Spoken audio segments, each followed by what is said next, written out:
Ok, priatelia, dneska si urobíme prvý recept,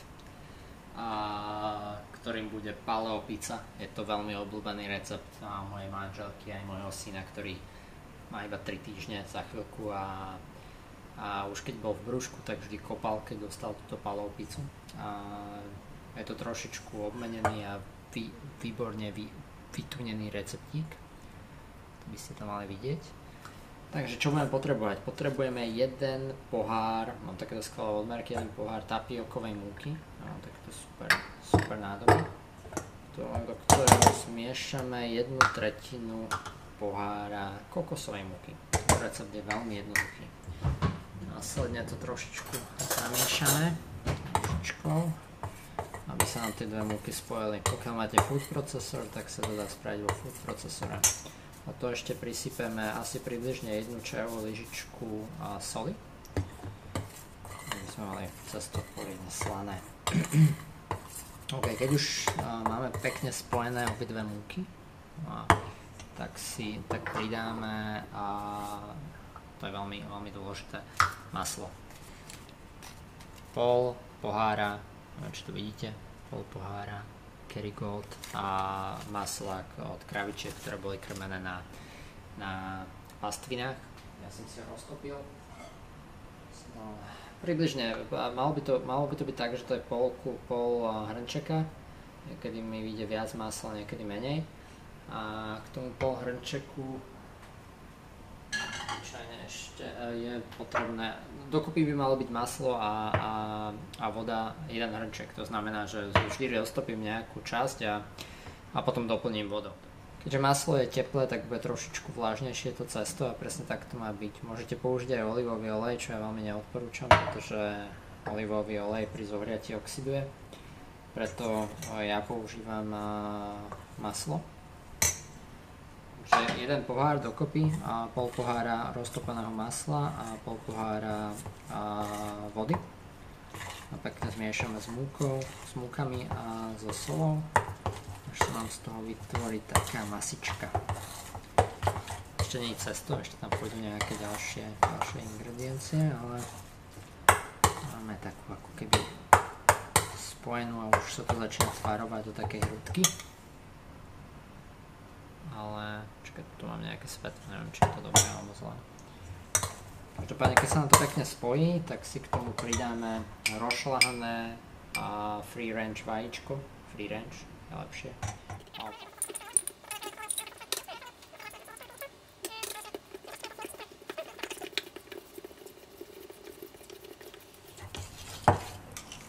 Máme z toho takú kašičku.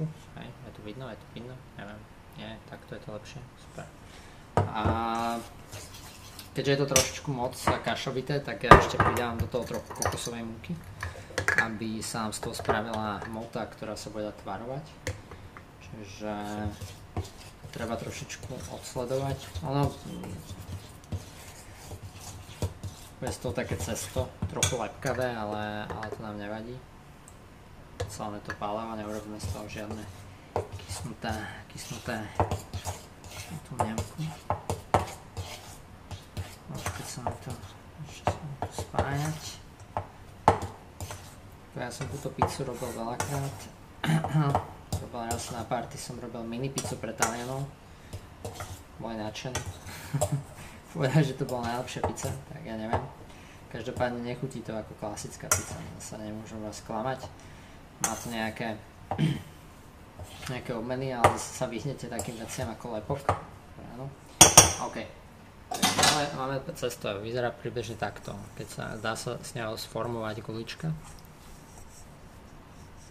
Ako vidíte. A teraz nastáva, bolo to veľmi jednoduché, trvalo to koľko? Pozerám sa koľko kamerujem. Trvalo to ani nie 5 minút, aby som to pripravil. Ja mám takýto skvelý plech na pizzu, ktorý som si kúpil práve kvôli tomu. Na ktorý teraz pomaličky roztlačím toto cesto.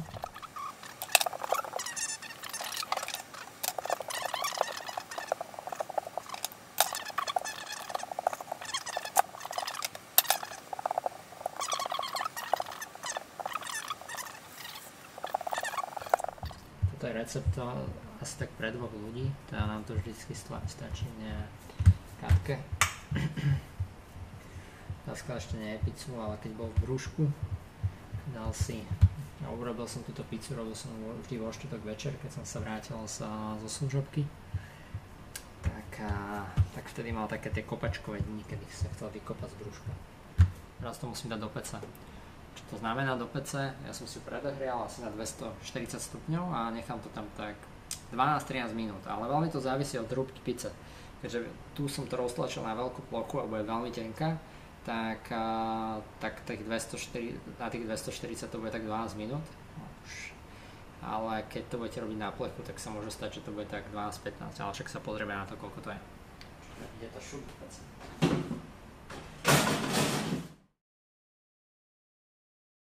Takže sme späť a je to práve 12 minút.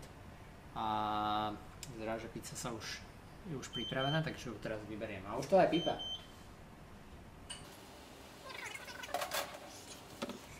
Takže krásne je. To už vidíte, že mi začína také ako keby pričmudené. To je taká chrupavosť, tá talianská. Pizza, mňam, teším sa.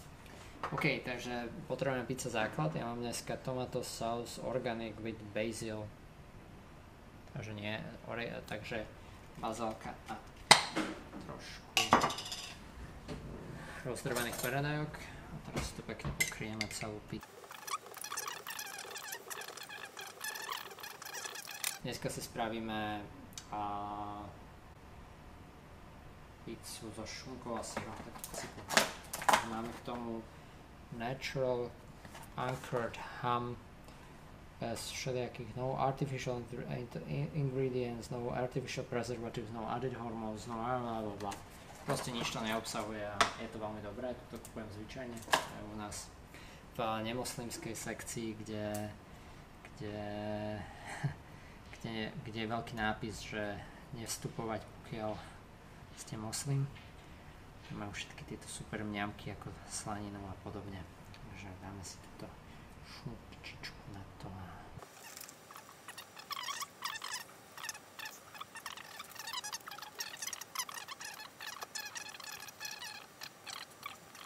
Pizza je ozdobená za ďalšie asi 2 minúty, čiže celá príprava cesta trvá 5 minút.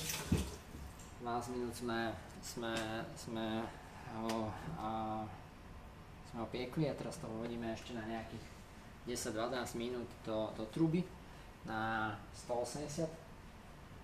Mám tam teraz 180 a potom sa vidíme. Takže už pôjdeme. Yummy. Takže stačilo asi 12 minút a sír sa nám krásne rozpustil a teraz sa dostávame do finálnej fázy. To znamená, že pizzočka je ready a teraz vyberiem sa z truby a verím, že bude ako oči.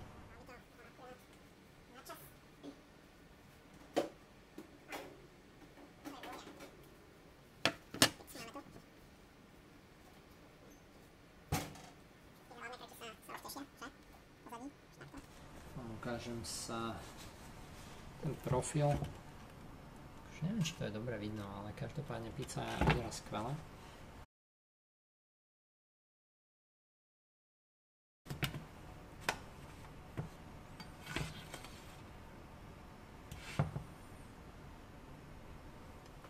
Skúšame.